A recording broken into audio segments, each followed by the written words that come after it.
Hello everyone, हम 11th accountancy के text book के सारे एक्सरसाइज डिस्कस कर रहे हैं बच्चों। अभी तक we have discussed all exercises till chapter number 6। I hope you all have gone through those lectures बच्चों, because these lectures are very very important. ये जो सारे ऑब्जेक्टिव्स है आपके टेक्स्ट बुक में से, ये हम अभी कवर करेंगे। सो आपके एग्जाम में आपको बहुत ही फायदा होगा बच्चों इस सारे एक्सरसाइज का। आज हम देखने वाले हैं चैप्टर नंबर 7 डेप्रिसिएशन की exercise from your text book page number 241। So without any further delay let's get started. देखिए फर्स्ट क्या है, answer in one sentence only. सबसे पहले हमें पूछा गया है व्हाट इज डेप्रिसिएशन। डेप्रिसिएशन आखिर क्या है? क्या है डेप्रिसिएशन? हमने देखा हुआ है it is a wear and tear in the value of an asset. तो कैसे लिखेंगे, let us see. Depreciation refers to continuous, gradual and permanent reduction in the value of fixed asset। देखिए कौन से तीन वर्ड्स यूज किए हैं यहाँ पे। It is a continuous reduction, it is a gradual reduction मतलब थोड़ा थोड़ा होते रहेगा, and it is a permanent reduction मतलब एक बार रिड्यूस हो गया तो वो वापस ठीक नहीं हो सकता है। तो it is a continuous, gradual and permanent reduction in the value of fixed assets। और ये क्यों होता है? Due to various factors such as wear and tear, passage of time etc। Use कर करके जो वेयर एंड टेयर होता है उसके वजह से होगा, या कोई एसेट सिर्फ पड़ा है यूज भी नहीं हो रहा है, because of passage of time भी वो डेप्रिसिएट हो जाता है। So this is the definition of depreciation. Okay, next क्या है, Why is depreciation charged? आखिर हम depreciation charge क्यों करते हैं? अगर हम depreciation charge नहीं करेंगे तो हमें actual profit and loss क्या है उस साल का ये पता नहीं चलेगा, इसीलिए हम depreciation charge करते हैं। Let us see कैसे लिखेंगे। Depreciation is charged as the true amount of profit or loss cannot be calculated without considering depreciation। True amount of profit and loss चाहिए to record correct value of the asset in the books. दूसरी चीज क्या है, जो हमारा asset है उसमें where and टेयर हो रही है, तो अगर जो शुरुआत में हमने परचेज किया था अभी उसकी कीमत वो नहीं है, तो ट्रू वैल्यू रिकॉर्ड करना है हमें बुक्स में, इसके वजह से भी हमें डेप्रिसिएशन प्रोवाइड करना है। एंड तीसरी इंपॉर्टेंट चीज, to provide funds at the time of replacement of the asset. जब हमें ये एसेट रिप्लेस करना होगा उसके लिए भी हमें फंड्स की जरूरत होगी, and that is the reason हम डेप्रिसिएशन प्रोवाइड करते हैं। तो ये तीन चीजें हैं जिसके वजह से हम डेप्रिसिएशन प्रोवाइड करते हैं। क्या है वो तीन चीजें? पहली बात, you have to ascertain the true amount of profit और loss. Second, to record correct value of the asset. And third, to provide funds for the replacement of the asset. Okay, चलो नेक्स्ट क्या है,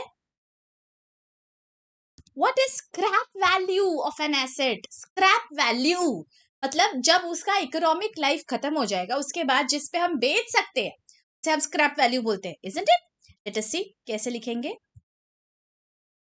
scrap value refers to residual value of an asset which can be realized after the expiry of useful working life of the asset। देखिए कुछ words use करना जरूरी है। अभी यहाँ पे रेसिडुअल वैल्यू है मतलब आपको वो बेच के क्या पैसा मिलेगा, लेकिन कब बेचोगे, देन उसका यूजफुल वर्किंग लाइफ खत्म हो जाएगा, तब जब आप उसे बेचोगे उसके बाद जो आपको पैसा मिलेगा उसे हम कहते हैं scrap value of the asset. Okay, आगे, why depreciation is charge even in the year of loss. अगर किसी साल लॉस हो जाता है तो फिर हम डेप्रिसिएशन क्यों चार्ज करते हैं? देखिए let us see, true amount of profit और loss can be calculated only after recording depreciation, and therefore depreciation is charged even in the year of loss। चाहे प्रॉफिट हो या लॉस हो, लेकिन हमारा जो एसेट है वो तो डेप्रिसिएट हो ही रहा है। तो एसेट का जो डेप्रिसिएशन है जब तक हम वो प्रोवाइड नहीं करते हैं, ट्रू वैल्यू कैसे हमें समझेगी कि प्रॉफिट और लॉस एक्चुअली कितना है। इसलिए ये बहुत जरूरी होता है दैट इररिस्पेक्टिव आपको प्रॉफिट हो रहा है लॉस हो रहा है आपका बिजनेस में, वो कोई मायने नहीं रखता है, आपको डेप्रिसिएशन प्रोवाइड करना ही करना है। ओके, आगे,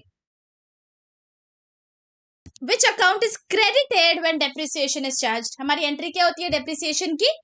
डेप्रिसिएशन टू एसेट, तो हमारा अकाउंट कौन सा क्रेडिट हो गया, एसेट अकाउंट, तो यहाँ पे हम लिखेंगे asset account is credited when depreciation is charged. आगे, वेयर इज द प्रॉफिट और loss on sale of asset transferred, अभी याद करिए कहाँ ट्रांसफर करते हैं हम, जो भी प्रॉफिट और लॉस होगा at the end we will transfer it to profit and loss account, तो प्रॉफिट और loss on sale of asset is transferred to profit and loss account. Next, to which account balance on depreciation account is transferred, जो भी depreciation account का balance है at the year end हम कहाँ transfer करते हैं उसे, प्रॉफिट एंड लॉस अकाउंट में ही ट्रांसफर होगा। What is the formula to calculate depreciation by straight line method? कैसे होता है ये फॉर्मूला, क्या है, जो आपकी ओरिजिनल कॉस्ट है उसमें से हम क्या माइनस करेंगे, ऊपर अभी हमने देखा स्क्रैप वैल्यू माइनस करेंगे एसेट की, और इसे हम डिवाइड करते हैं with the estimated useful life of the asset. Okay, चलो आगे, what is fixed instalment method, fixed instalment या इसे हम कहते हैं straight line method of depreciation. क्या होता है, जब डेप्रिसिएशन की जो अमाउंट है वो हर साल सेम होती है, हर साल कांस्टेंट होती है। कैसे लिखेंगे, let us see, the method of depreciation in which depreciation is charged at a fixed percentage on the original cost of the asset every year, and as a result the amount of depreciation remains constant every year। मतलब जब भी हमने देखा था problem जब हम solve करते हैं, फॉर एग्जाम्पल अगर किसी एसेट को हमने 1 लाख रुपीज में परचेज किया है और हमारा परसेंटेज है 10%, ओके, डेप्रिसिएशन का, इसका मतलब हर साल 10,000 rupees is going to be the depreciation every year. तो हमने क्या किया, जो ओरिजिनल कॉस्ट है उसी पे हम डेप्रिसिएशन चार्ज करते हैं। The amount of depreciation is constant every year. ठीक है, चलो आगे क्या है, which account is debited when expenses are paid और इंस्टॉलेशन ऑफ मशीनरी। हमने देखा है जब तक वो एसेट रेडी टू यूज नहीं हो जाता है तब तक के सारे जो भी एक्सपेंसेस होते हैं हम क्या करते हैं, we treat them as capital expense और हम वो एसेट के अकाउंट में ऐड कर देते हैं, एसेट की वैल्यू में ऐड कर देते हैं। हमें पूछा गया है विच अकाउंट इज डेबिटेड, तो कौन सा अकाउंट डेबिट करेंगे हम, मशीनरी अकाउंट डेबिट करेंगे। Be very very attentive, okay. यहाँ पे हम गलती से इंस्टॉलेशन लिख देते हैं, नहीं, इंस्टॉलेशन नहीं करेंगे, बिकॉज जब तक वो मशीन इंस्टॉल नहीं होती है तब तक हम उसे यूज ही नहीं कर सकते, इसलिए ये जरूरी है खर्चा, and that is why we add it to the machinery का cost. So machinery account is going to be debited. चलो आगे, राइट वन वर्ड टर्म और phrase which can substitute each of the following statement. A continuous gradual and permanent reduction in the value of an asset, ये depreciation है, this is the name of the chapter. आगे, expenditure incurred for purchase, installation charges etc. of an asset। Purchase भी, installation भी, सब कुछ मिला के क्या कहते हैं हम इसे, अभी हमने फॉर्मूला में देखा, इसे हम कहेंगे cost of the asset. Okay, आगे, the amount that a fixed asset is expected to realise on its disposal.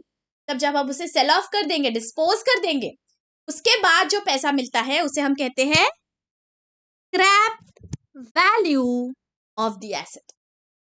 आगे, the period for which the asset remains in working condition, हमने फॉर्मूला में देखा है, इसे हम कहते हैं estimated useful life of the asset, estimated useful life. आगे, method of depreciation in which total depreciation is equally spread over the life of the asset. Equal है मतलब fixed instalment method, fixed instalment method of depreciation, या इसे हम straight line method of depreciation भी कहते हैं।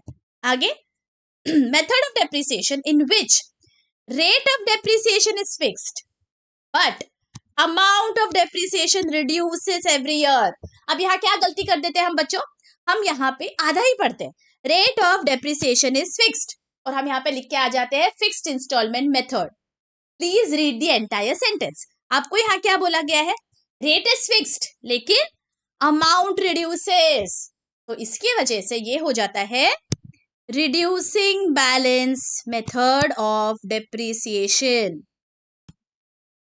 या इसे हम कहते हैं रिटन डाउन वैल्यू. आगे, the type of asset on which depreciation is charged. Depreciation is charged on all fixed assets except land. Land पे हम कभी डेप्रिसिएशन नहीं प्रोवाइड करते. आगे, expenses incurred for fixation of the new asset to bring it in working condition. मतलब installation charges होंगे, wages होंगे, जो भी फिक्सेशन के लिए है वो आते हैं इंस्टॉलेशन चार्जेस में. अच्छा, आगे, excess of selling price of the fixed asset over its written down value. excess of selling price, अगर selling price ज्यादा है book value से तो क्या होगा? profit on sale of the asset. profit on sale. आगे, method of depreciation that cannot reach zero. ऐसा कौन सा डेप्रिसिएशन का मेथड है जब हमारी जो वैल्यू होती है मशीनरी की, एसेट की, वो कभी जीरो नहीं हो सकती है? This is known as reducing balance method, या इसे हम कहेंगे WDV मेथड. ओके, आपके लिए एक क्विक होमवर्क है बच्चों. एक मशीनरी है जिसकी वैल्यू है 1 लाख रुपीस. ओके, और इस पे हम डेप्रिसिएशन प्रोवाइड करते हैं 20% से. अब इसे आप फिक्स्ड इंस्टॉलमेंट मेथड से करिए और एक बार इसे आप रिटन डाउन वैल्यू मेथड से डेप्रिसिएट करिए. इसमें आपको समझ में आ जाएगा दैट कौन से मेथड में ये कभी जीरो नहीं हो सकता है. When you solve it like this you will understand. Okay, fixed instalment method में जीरो होगा. कितने साल का डेप्रिसिएशन प्रोवाइड करने के बाद जीरो होगा? Let me know in the comment section. Select the most appropriate answers from the alternatives given below and rewrite the sentence. अभी आपको पता है जब भी क्वेश्चन में रीराइट बोला है आपको पूरा सेंटेंस लिख के आना है बच्चों. Okay, first one, decrease in the value of fixed assets is known as depreciation. आगे, depreciation is charged only on dash assets. It is charged only on fixed assets. Next, amount spent on installation of new machinery is a dash expenditure. अभी हमने देखा installation करते हैं तो हम उसे क्या करते हैं? एसेट के अकाउंट को डेबिट करते हैं. इसका मतलब it becomes a capital expenditure. ठीक है, आगे, amount that a fixed asset is expected to realise on its disposal. इसे हम कहेंगे बच्चों scrap value. Next, amount of depreciation reduces year after year under. Reduce कब होता है? रिटन डाउन वैल्यू मेथड में. ठीक है, आगे, amount of depreciation remains constant every year. कौन सी मेथड है? फिक्स्ड इंस्टॉलमेंट मेथड, जिसे हम कहेंगे स्ट्रेट लाइन मेथड. आगे, balance of depreciation account is transfer to dash. At the year end हम इसे ट्रांसफर करते हैं हमारे प्रॉफिट एंड लॉस अकाउंट. ठीक है, आगे, state whether the following statements are true or false with reasons. First, depreciation is charged on fixed asset. This is the true statement. कैसे करेंगे रीजनिंग? देखो, true. Reason, fixed assets possess long life and they lose their value due to actual usage or wear and tear year after year. मतलब उसकी value जो है asset की वो कम होते जाती है because of usage, because of wear and tear. Hence, to record this reduction in the value of the asset and to provide for funds to replace the asset at the end of its life, depreciation is provided. मतलब आपको record करना है ये where and टेयर और आपको replacement के लिए funds भी चाहिए, इसीलिए आप डेप्रिसिएशन प्रोवाइड करते हो. Okay, so this statement is true. Next, depreciation increases the value of the asset. Depreciation से इंक्रीज होती है क्या वैल्यू? नहीं, इससे तो डिक्रीज होती है. तो कैसे लिखेंगे? देखिए, this is a false statement. Reason, depreciation refers to continuous, gradual and permanent reduction in the value of asset due to various factors such as wear and tear, passage of time etcetera. ये depreciation की आपने definition लिख दी, की वजह से क्या होगा, it does not increase the value of the asset, actually it decreases the value of the asset, simple. Okay, आगे balance of depreciation account is transferred to profit and loss account. Is this true? Yes, it is. क्यों transfer करते हैं हम? Because we want to know कि exactly हमारा true scenario क्या है profit and loss का. तो कैसे लिखेंगे? This statement is true and reason. Depreciation account is a nominal account. So at the end of the year, balance of depreciation is transferred to profit and loss account so that real profit of that year can be ascertained. हमें actual position चाहिए profit और loss की, इसीलिए हर साल हम depreciation को P&L में transfer करते हैं। क्या नेक्स्ट, द प्रॉफिट और loss on sale of fixed asset is ascertain only after charging depreciation. देखिए, जब भी हम एसेट बेचते हैं तो हम क्या करते हैं, कौन सी वैल्यू माइनस करते हैं सेलिंग प्राइस से? जो डेप्रिसिएशन प्रोवाइड करने के बाद वैल्यू आती है वो माइनस करते हैं, and then we find out whether there is profit और लॉस। तो दिस इज ट्रू। वो हम क्यों करते हैं, let us C.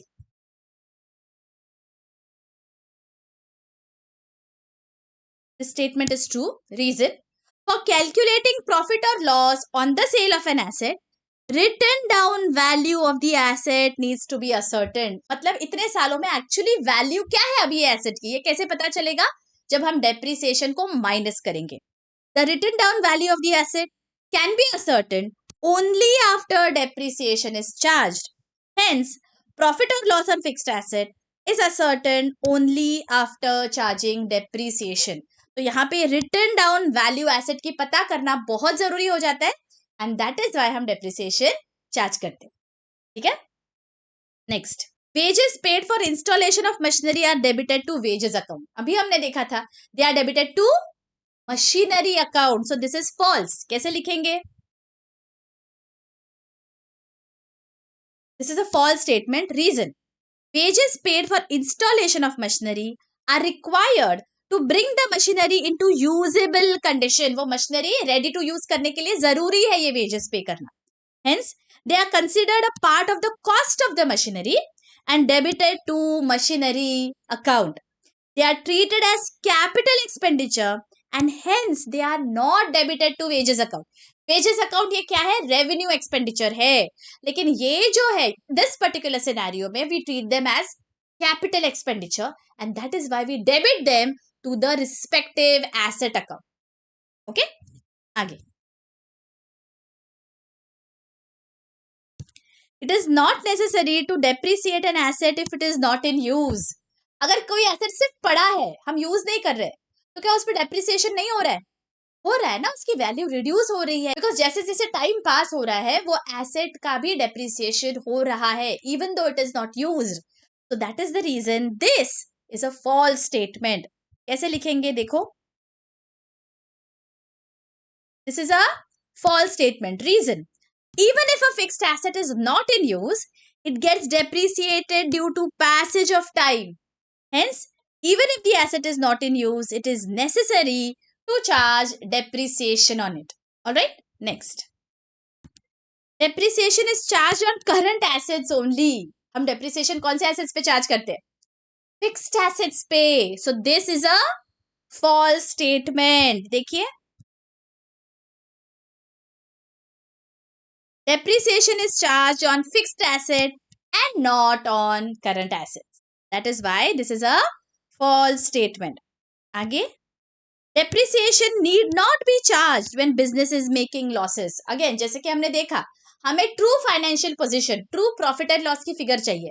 So even if the business is making losses, we are going to charge depreciation। So this is a false statement। कैसे लिखेंगे देखो, false। Depreciation refers to reduction in the value of fixed assets which happens year on year। If it is not charged to the profit and loss account, then the real profit or loss for that year cannot be ascertained। Hence, depreciation is charged even when the business is making losses so that the real figure of loss can be ascertained. देखिए हर बार इस word पे हमने focus किया है, what is the real figure of profit और loss, ये जानना बहुत जरूरी होता है. And that is why depreciation हम हर साल चार्ज करेंगे, वेदर देयर इज प्रॉफिट और loss, whether the asset is used और नॉट, दैट डजंट मैटर. ठीक है. Complete the following sentence. Depreciation is charge on dash asset, is charge on fixed asset. Wages paid for installation or fixation of machinery is debited to dash account. देखो हमने ऊपर भी देख लिया है, it is debited to machinery account. जो भी asset रहेगा उसके अकाउंट को हम इसे डेबिट कर देंगे. Next, under dash system amount of depreciation changes every year. मतलब this is reducing balance method, या इसे हम कहेंगे written down value. Depreciation is cost of asset less dash upon estimated working life of the asset. हम क्या minus करते हैं? Scrap value minus करेंगे. Next, gradual and permanent decrease in the value of asset, इसे हम कहते हैं depreciation. Next, in fixed installment system amount of depreciation is dash every year. depreciation same होता है, जिसे हम कहेंगे it is constant every year. next, amount spent on installation of machinery is a dash expense. देखिए ये tricky हो सकता है, it is a capital expense. why? because हम यहाँ पे asset को debit करते हैं, so it becomes a capital expense. okay. next, dash is the value which an asset realizes at the end of its useful life. इसे हम क्या कहेंगे? scrap value.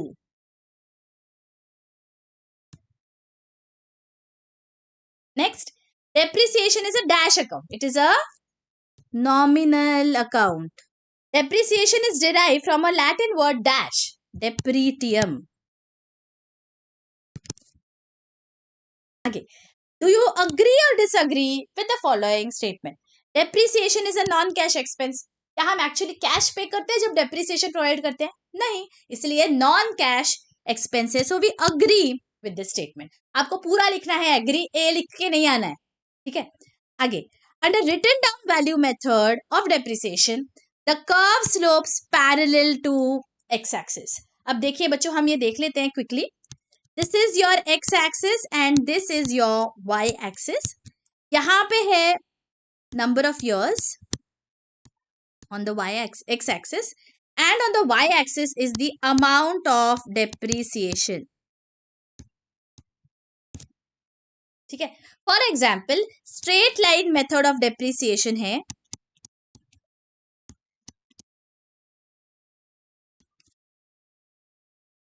एंड हर साल मेरी डेप्रिसिएशन की अमाउंट है 5000, बिकॉज स्ट्रेट लाइन मेथड है तो कांस्टेंट होती है, राइट. तो यहाँ पे अगर मैं साल यहाँ प्लॉट करूं 3, 4, 5 एंड हर साल मेरा यहाँ पे 5000 5000 5000 इस तरह से आता है. And if I join these dots तो क्या दिखता है मुझे यहाँ पे? ये जो डेप्रिसिएशन की लाइन है that is parallel to the X axis. ये कौन सी लाइन हो गई? ये एक सीधी लाइन हो गई. तो इसीलिए इसे हम स्ट्रेट लाइन मेथड भी कहते हैं बच्चों. This is fixed instalment method या straight line method. Getting it? Because x axis को पैरेलल हो जाता है, इसलिए हम इसे स्ट्रेट लाइन कहते हैं, राइट. लेकिन रिड्यूसिंग बैलेंस मेथड में क्या होगा? फॉर एग्जाम्पल, पहले साल 5000 इन डेप्रिसिएशन, दूसरे साल डेप्रिसिएशन इज 4000, तीसरे साल डेप्रिसिएशन इज 3000, चौथे साल it is 2000, next year it is 1000. Okay, I am just assuming these amounts because reducing balance है तो ऑब्वियसली जो डेप्रिसिएशन की अमाउंट है वो कम होते जाएगी, राइट. तो यहां अगर हम ये कर्व करेंगे, हम ज्वाइन करेंगे सारे डॉट्स, तो इस तरह से वो कर्व दिखेगा, राइट. सो रिड्यूसिंग बैलेंस मेथड का कर्व जो होता है उसे डाउनवर्ड स्लोप होता है और स्ट्रेट लाइन मेथड में एक स्ट्रेट लाइन होती है. यहाँ पे अभी क्या पूछा गया है? देखिए, under written down value method the depreciation curve is parallel to x axis. Is it true? नहीं. तो यहाँ हम लिखेंगे डिसअग्री. Getting it? आगे, rate of depreciation depends on the life of the asset. Of course जितनी life है वो decide करती है कि रेट ऑफ डेप्रिसिएशन क्या होना चाहिए. So we agree with this statement. आगे, terminal value of the asset never affects the annual amount of depreciation. अभी हमारा फॉर्मूला ही क्या है, जो टर्मिनल वैल्यू है मतलब जो स्क्रैप वैल्यू है वो अफेक्ट करेगी ना, बिकॉज स्क्रैप वैल्यू हम माइनस करते हैं स्ट्रेट लाइन मेथड में, राइट. हमारा फॉर्मूला क्या है, cost of the asset minus scrap value upon estimated useful life. तो ये तीनों में से कोई भी अमाउंट अगर चेंज होती है, so that is going to affect the amount of depreciation. So this is a false statement. That is why we disagree with it. By charging depreciation on fixed assets, ascertainment of true and fair financial position is possible. Right. So this is, we agree with this statement. Okay. आगे, correct the following statement and rewrite the statement. तो आपको correct जो statement रहेगी वो आपको answer sheet में लिखनी है.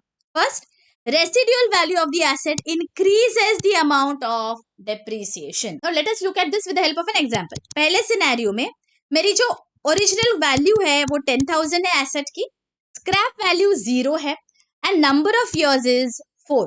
तो मेरा यहाँ पे अमाउंट कितनी आ जाएगी डेप्रिसिएशन की, 10,000 minus 0 upon 4, that means 2,500, right. Second scenario में 10,000 is the cost but the scrap value is here 2,000 and 4 years is the estimated life. तो यहाँ मेरी डेप्रिसिएशन की अमाउंट क्या आ जाएगी, 10,000 माइनस 2,000 अपॉन 4 कितना आता है, दिस इज 2,000. अब आप मुझे बताइए यहाँ पे डेप्रिसिएशन की अमाउंट बढ़ी है या कम हुई है. डेप्रिसिएशन की अमाउंट कम हो गई है बिकॉज स्क्रैप वैल्यू बढ़ गई, राइट. तो यहां हमें क्या बोला गया है, residual value increases the amount of depreciation. Residual value से बढ़ी या कम हुई है, कम हुई है. देखिए अमाउंट ऑफ डेप्रिसिएशन कम हुआ है. So that is why we do not agree with this statement and we are going to write residual value of the asset decreases the amount of depreciation. यानी कि ये एग्जाम्पल अगर आपको कभी भी एग्जाम में कंफ्यूज हो रहा है, क्विकली ऐसे सॉल्व कर लीजिए. It will hardly take a minute, लेकिन गलती नहीं होगी आपकी, ठीक है. Next, depreciation is calculated on all assets.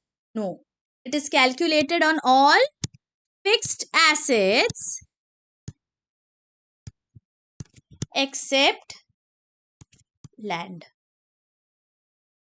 Next, under written down value method depreciation is calculated on original cost of the asset. No. Under fixed installment method, depreciation is calculated on original cost. This is fixed installment method. Okay. Next, depreciation provided on asset is debited to asset account. Depreciation जब आप provide करते हैं तो हमारी entry क्या आती है, depreciation to asset. तो एसेट अकाउंट को क्रेडिट किया कि डेबिट किया, एसेट अकाउंट को हमने क्रेडिट किया है. So it is credited to the asset account. Next, profit on sale of asset is credited to asset account. Profit जब भी होता है, now let us see with the help of an example. For example मेरी written down value है asset की 10,000, selling price है 12,000. तो यहाँ पे मेरी एंट्री क्या हो जाएगी, देखिए सेलिंग प्राइस मेरी 12,000 है, तो मैं लिखूंगी cash account debit 12,000 to asset account 10,000 and to profit on sale of the asset 2,000. Correct, ऐसी हमारी एंट्री पास होती है. अब हमें बोला गया है profit is credited to asset account. हमने क्या किया, प्रॉफिट को कहां क्रेडिट किया, is credited to profit on sale of the asset account. और इसके बाद हम क्या करते हैं, ये जो प्रॉफिट है हम इसे ट्रांसफर करते हैं प्रॉफिट एंड लॉस अकाउंट में, राइट. अब हमारी एंट्री हो जाती है profit on sale of asset account debit to profit and loss account, right. मतलब हमने क्या किया, प्रॉफिट एंड लॉस अकाउंट को क्रेडिट किया. तो यहां पे हम लिखेंगे profit on sale of the asset is credited to profit and loss account. Okay, आगे बढ़ते हैं. Calculate the following.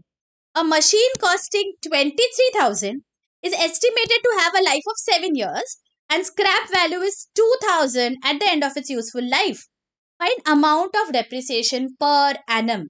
तो हमारा फॉर्मूला क्या है? Original cost, that is 23,000, minus scrap value. Scrap value is 2000 upon estimated useful life, that is 7,000. So 21,000 upon 7, that gives us 3,000. So amount of depreciation per annum is 3,000. Okay, आपको proper presentation करना है बच्चों, ठीक है?